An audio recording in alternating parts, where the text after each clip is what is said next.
pirate movie, isn't it? Like, who's not attracted to a pirate movie? Well, it's a pirate story, so it speaks for itself.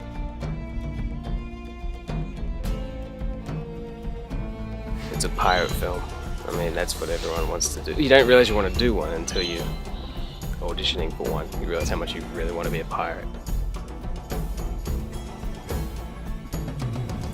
You don't think you're the first pirate to make it this far, do you? I like the idea of playing a pirate. Well, King of the Gallows, of course, everyone wants to be in a pirate film, so that's one thing off my bucket list. I really wanted to do a pirate film. I've always wanted to do a pirate film, and I kind of learned, you know, aim as high as you can and then worry about the practicality afterwards. This year I just thought, let's just do it.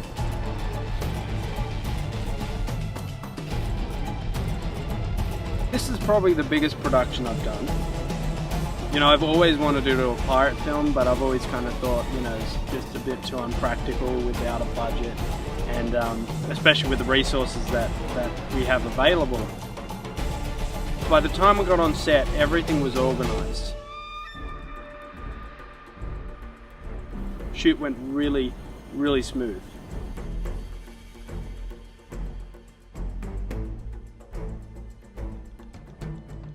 King of the Gallows is kind of the final chapter in the saga of Jim Riker. It follows the final moments of his adventure to find this treasure on the mysterious Isla Alejado Recuerdos. He essentially has to choose between his humanity or his infamy.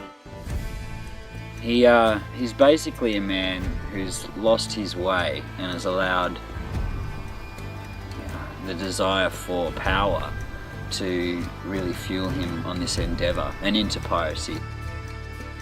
The way that Tristan played him was just such a lovable kind of buddy, but you know, at the same time he was brave and, you know, fierce in the way he would fight for you know, family, which would be, I guess, Esme, even though it's not really family, but you know, he would fight to the death for her. I think he did a fantastic job, and it really gave me a lot to go off. He's a roustabout, he's a scallywag, he's a pirate. Sin vergogna de Masari, Esme. It picks up at this part where the characters have had this huge big history together. And it's sort of the crux of where all the action's happening. They're finally getting this treasure. I like the sort of conflicting interests in it. So do you choose friendship or do you choose money? It's got some of the more interesting characters in his life. Where are you allowing? An island. An island. Well, Captain Benjamin Black Eyes is an old sea dog. He's a captain of a ship. Ship just gone down.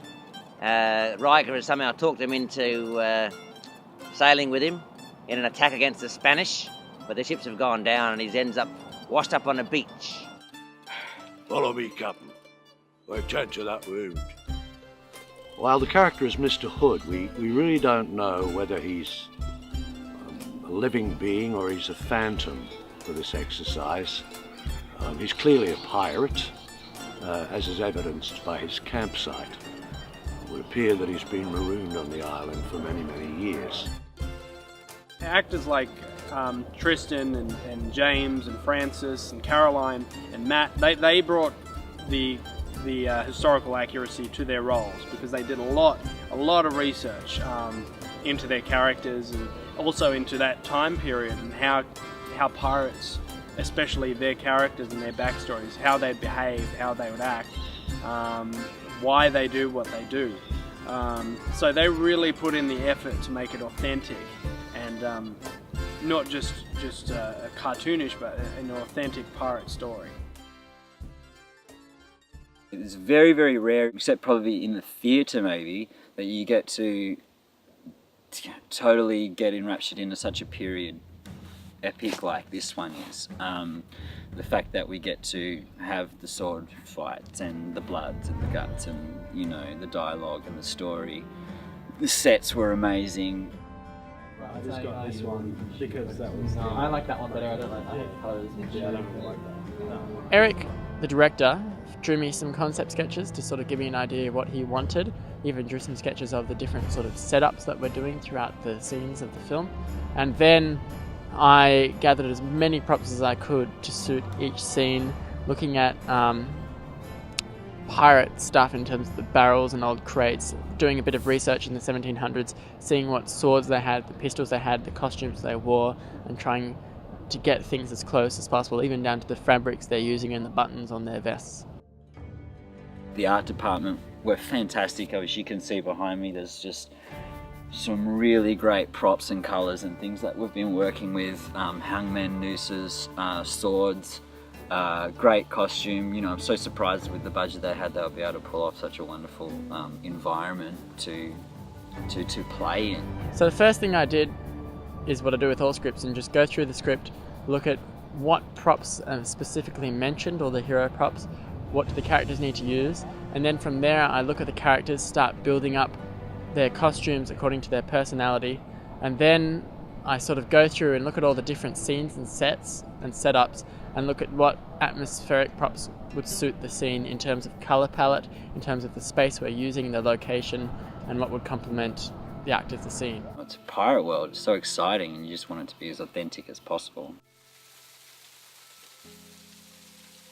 The set was amazing. I mean, we had some wonderful locations at Tarameta Beach and then here in Taramara. You know, it's so important to have really great looking sets. You know, weather was great for the 4-day shoot, especially in Tarameta when we were filming on the beach. The sun was perfect, the lighting. The beach, shooting on the beach, that was tricky without a monitor. Nah. Yeah. Not having that kind of valuable piece of kit really made our job a lot harder, challenging. We've got our sort of setup over this one side of the beach, and then by the end of the day we were filming right down the other end of the beach, and so transporting all the little bits and bobs and debris, because we were creating a shipwreck sort of scene, between one end of the beach to the other was a lot of work, keeping track of everything, making sure we're not burying things in the sand, which did happen, making sure all the props for the characters, such as the map, the knife, are all being kept together, washing all the sand off everything. It was a lot of work to keep everything together.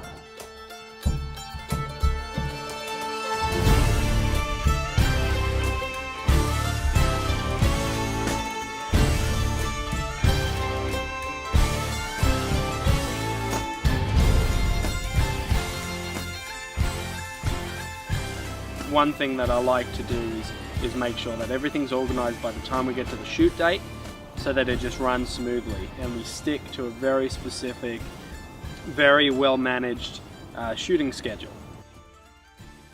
Because the script demanded it was for this kind of large kind of scale action adventure that Eric wrote, we definitely were going for the most cinematic look possible. Given with what we had to use. So we were always kind of looking for that kind of dramatic natural lighting and just great kind of depth of field.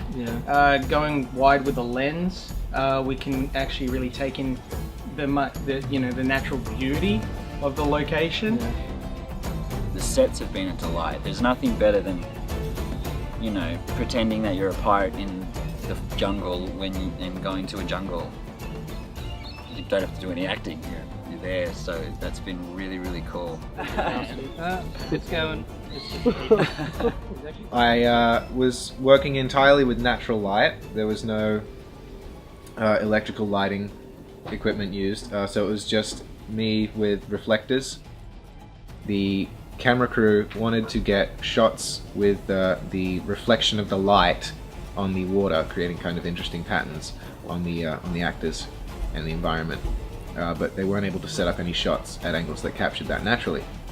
So it was my job, along with my lighting assistant Ramon Luke Sampson, to manipulate the light that was reflecting off our reflectors in a way that made that same look. And we never went for those still shots. We were always making sure to be quite unsteady, so there's always a pace and a momentum to the film. And moving with the actors, Yeah. moving with the action, that was important.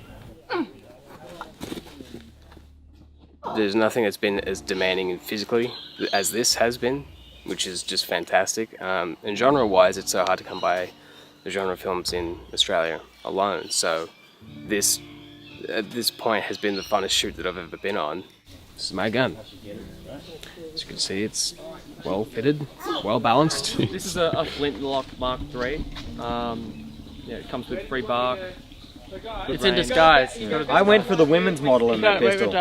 Having a sword fight with a pirate in a Spanish captain's uniform with the accent, like, doesn't get better than that. That's pretty cool. Our actors were just brilliant in getting me what I needed in our camera department, and our wonderful director and everybody else was really great in getting me the footage that I need. Are we keeping on schedule? We're working on it. We're working on it. No, we're not doing so great right now, but we'll get there. We'll get there. Shot the way I needed it to be shot to work best for the visual effects workflow. So I think it's all gonna go very well. Some of the challenges on set we didn't face too many, especially considering the highly ambitious direction we were taking this film in. I think most of the challenges came with sound. You know, we had planes on the last 2 days that were constantly flying past. There's kind of a plane going on in that one. Like every minute. Where's everyone even going? I cut. Go again. There's a plane anyway, right? We had a construction workers on the second last day who were cutting down trees all day.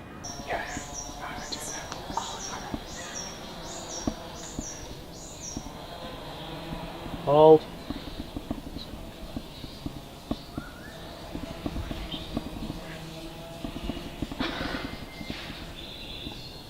Action. Hold. Alright, cut. Mark up a new shot. So that was kind of like a stop, action, cut, action, on and off, just trying to get the right dialogue. I know. Jesus. What? I thought this was something crawling on my head. Oh, that's pretty funny. It's not at all funny. That's funny. Yeah, just the process of blocking out was a bit difficult because you had to be sure of footing and you had to make sure that you had someone behind you at all times to make sure that you weren't falling over. And yeah, it was very fast paced. As an example would be when Nick and I would kind of, I'd frame a shot and I'd kind of direct the kind of movement, and then Nick would agree to it, and then Nick would actually run with the camera. And so we had to actually make sure Nick was safe, not only for his own well-being and that he wouldn't kind of trip over and die, but also not to break the camera. Yeah, exactly.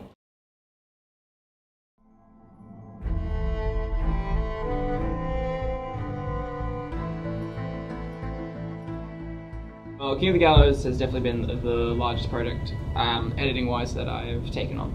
It was quite daunting at first to structure it together, so you do need to become subjective and you need to use the shots that you personally think work, and I think that's part of the responsibility of an editor. So when the assembly cut's assembled and you can show it to the director, you are communicating to them and you're showing to the audience, like, not how they should be feeling, but definitely tonally. So being a pirate film, being a period film, period piece, sourcing sounds and creating the overall sound design was a massive aspect of the project.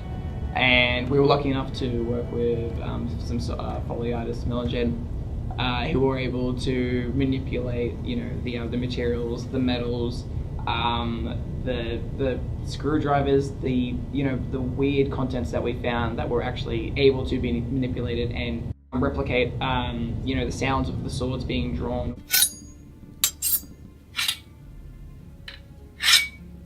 The scene with the plank and someone being bludgeoned, using a watermelon.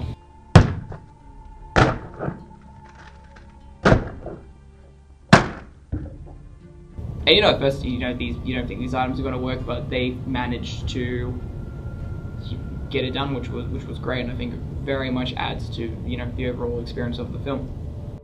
Well, the VFX on King of the Gallows, it's a pretty big job. Definitely bigger than anything I've worked on in the past. So whereas in Pirates, they would be 3D modeling everything and doing all these crazy simulations and all that stuff. A TV show like Black Sails, because it's a smaller budget and even shorter time frame, they're using sort of compositing tricks, so more just comping in images and not doing sort of these really cinematic spectacle shots, but it's just sort of there in the backgrounds of shots. Well, the opening pirate ship shot, getting that all ship shape is a bit tricky just because it's very long. It involves a little bit of 3D motion tracking. It's just a very complex shot, and I haven't really done anything quite that advanced before. Some of the stabbing, like the stabbing up through the neck, I thought was going to be quite challenging, but our actors just pulled it off brilliantly, so it's really not going to be much work for me in post. I'm really going to put a lot of time and effort into it and just make it excellent. The final product has far exceeded my expectations. I had a great crew. And I knew I had a great crew from the beginning, but I didn't know just how great my crew was until wrap up. The atmosphere on set was really great. It was just, yeah, a lot of fun. Obviously we were taking our roles very seriously at the same time, but I think it was important that we didn't allow stress to get in the way of keeping a kind of relaxed, friendly atmosphere so that we could all be at the top of our game.